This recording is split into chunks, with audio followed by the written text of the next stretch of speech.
అందరికీ హాయ్ అండి. Welcome back to that Telugu kitchen. ఈరోజు మనం రొయ్యల కర్రీని ఎలా ప్రిపేర్ చేసుకోవాలో చూద్దామండి.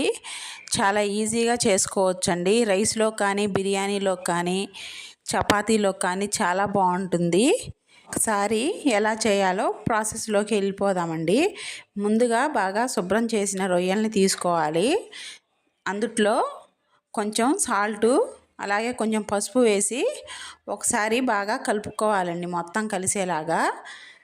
కలుపుకున్న తర్వాత స్టవ్ మీద ఒక కళాయి పెట్టుకొని అందులో 2 స్పూన్ల ఆయిల్ పోసుకోవాలి. ఆయిల్ కొంచెం వేడెక్కిన తర్వాత మనం కలిపి పెట్టుకున్న రొయ్యల్ని అందులో వేసుకోవాలండి. మొత్తం రొయ్యల్ని అందులో వేసుకున్నాక ఒకసారి బాగా కలుపుకోవాలండి.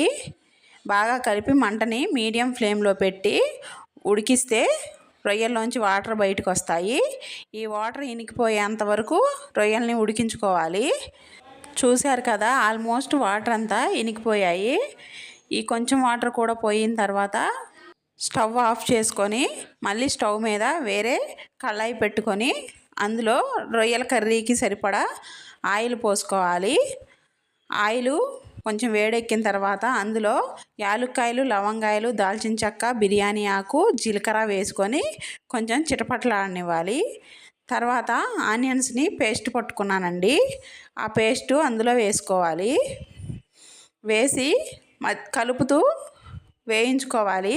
వేగుతున్న ఆనియన్ పేస్ట్లోనే పచ్చిమిర్చిని కట్ చేసి వేసుకోవాలండి. ఇలా మధ్య మధ్యలో కలుపుతూ వేయించుకోవాలి. ఆనియన్స్ పేస్టు పచ్చివాసన పోయేంత వరకు ఇలా కలుపుతూ అడుగంటకుండా కలుపుతూ వేయించుకోవాలండి. వేగిన తర్వాత అందులో అల్లం వెల్లుల్లి పేస్ట్ కూడా వేసుకోవాలి. వేసి బాగా వేయించుకోవాలండి. మనకి అస్సలు పచ్చివాసన రాకూడదు. పచ్చివాసన వస్తే కూర టేస్టు అంత బాగోదండి. ఇలా వేగుతున్న పేస్ట్లోనే రుచికి సరిపడినంత ఉప్పు కూడా వేసుకొని వేయించుకోవాలి. లైట్ గోల్డెన్ కలర్ వచ్చిన తర్వాత అందులోకి కొంచెం పసుపు, రుచికి సరిపడినంత కారం వేసుకొని ఇవి కూడా పచ్చివాసన పోయేలాగా వేయించుకోవాలి. ఇలా బాగా కలుపుతూ వేయించుకోవాలండి. అందులోనే కొంచెం గరం మసాలా అలాగే కొంచెం ధనియాల పొడి కూడా వేసుకొని ఒకసారి బాగా కలుపుకోవాలండి. కలిపిన తర్వాత మన గ్రేవీకి సరిపడా వాటర్ పోసుకోవాలి. వాటర్ పోసుకొని ఒకసారి మొత్తం కలిసేలాగా ఒకసారి కలుపుకోవాలి. గ్రేవీ మనకి వీడియోలో చూపిస్తున్న విధంగా ఈ థిక్నెస్ ఉండేలాగా గ్రేవీ ప్రిపేర్ చేసుకోవాలి. గ్రేవీ ఒకసారి ఉడికొచ్చిన తర్వాత మనం ఉడికించి పక్కన పెట్టుకున్న ఫ్రాన్స్ను కూడా అందులో వేసుకోవాలి. వేసి ఒకసారి మొత్తం కలిసేలాగా బాగా కలుపుకోవాలండి.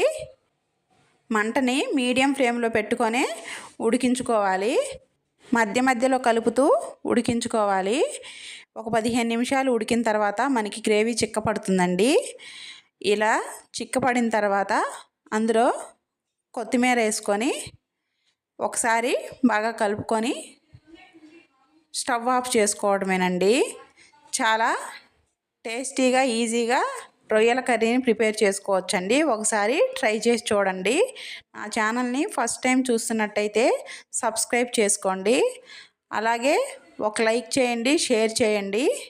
మీరు కూడా ట్రై చేస్తే ఎలా వచ్చిందో నాకు ఒక కామెంట్ కూడా చేయండి.